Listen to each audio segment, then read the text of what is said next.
ninja technique of alibi scheme! Suffocation ang cause of death. Ang estimated time of death, mga 7 p.m. to 9 p.m. kagabi. Walang signs ng panlalaban sa lugar na ito. Kaya pwedeng sa ibang lugar pinatay yung biktima bago dinala rito sa North Baca Park at inabandona. Oh, may problema ba? Wala naman. Nagtataka lang ako kung bakit ako pinatawag dito. Ano bang sinasabi mo dyan? Hindi ba kilala mo siya? Nakita ang wallet na ito sa bulsa ng biktima. Heto.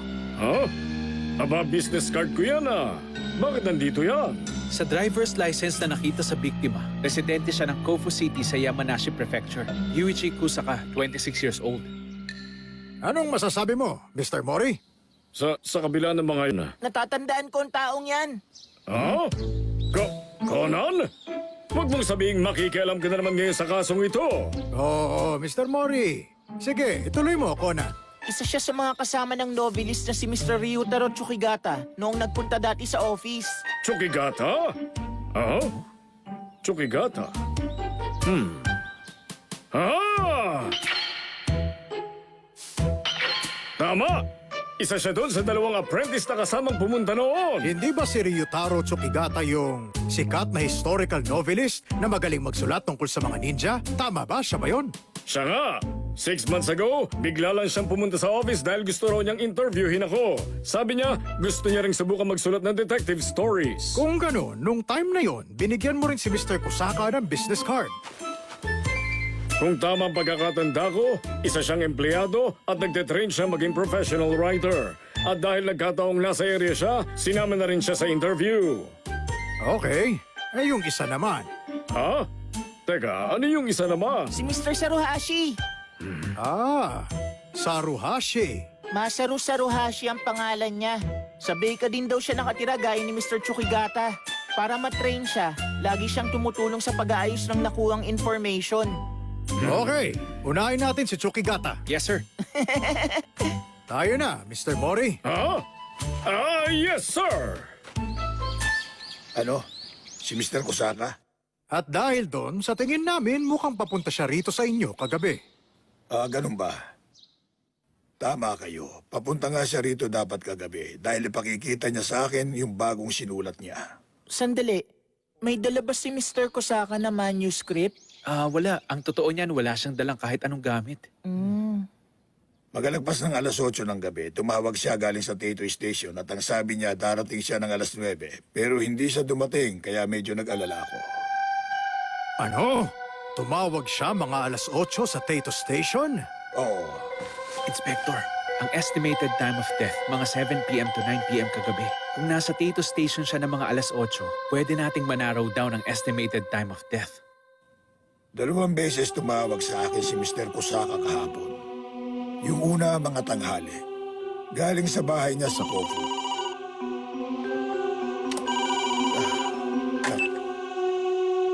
Tinanong niya ako kung pwede ba siyang pumunta para tingnan ko yung mga bago niyang manuscript.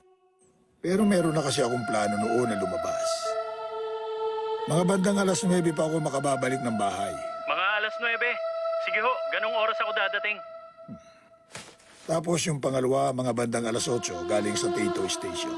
Dahil nasa labas ako, answering machine na sumagot sa kanya.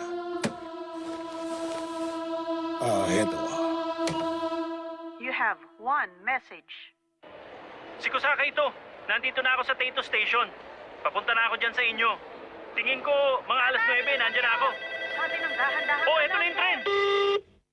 Saturday, 8:10 p.m.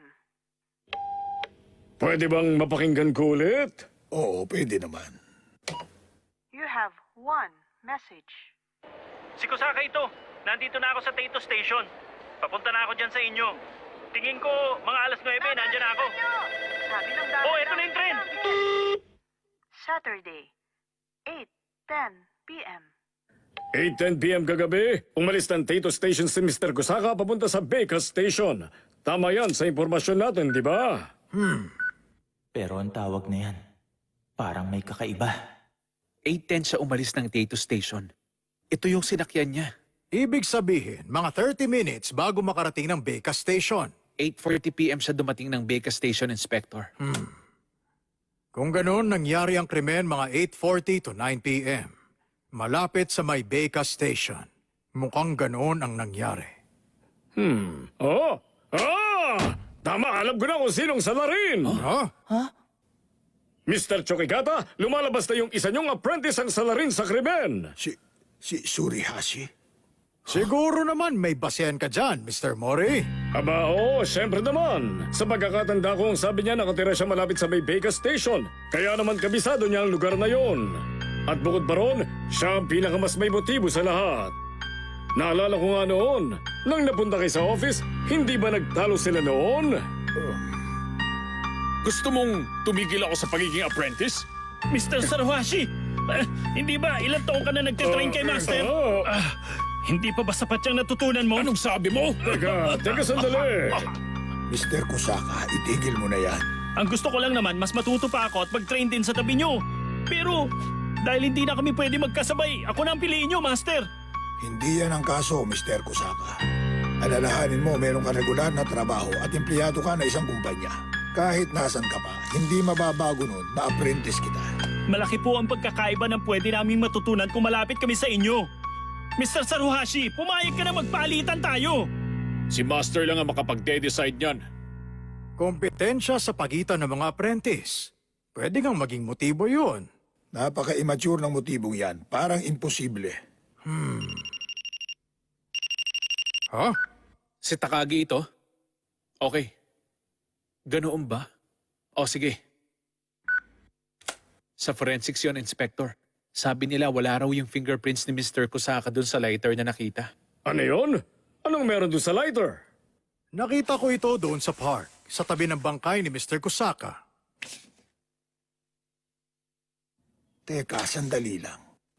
Parang natatandaan ko na. Ito yung lighter na ibinigay ko noon kay Mr. Saruhashi. Bukod sa motibo, may hawak na rin tayo ngayong ebidensya. Hindi. Si Saruhashi ang... Mr. Saruhashi, pamilyar ba sa iyo ang lighter na ito? Sa akin nga ang lighter na ito. Pero ang totoo niyan, matagal ko na itong naiwala. Nawala mo? Kailan? Saan mo naiwala? Nawala. Hindi ko alam. Alalahanin mo, Mr. Saruhashi. Hindi ko talaga maalala. Medyo matagal-tagal na rin yun.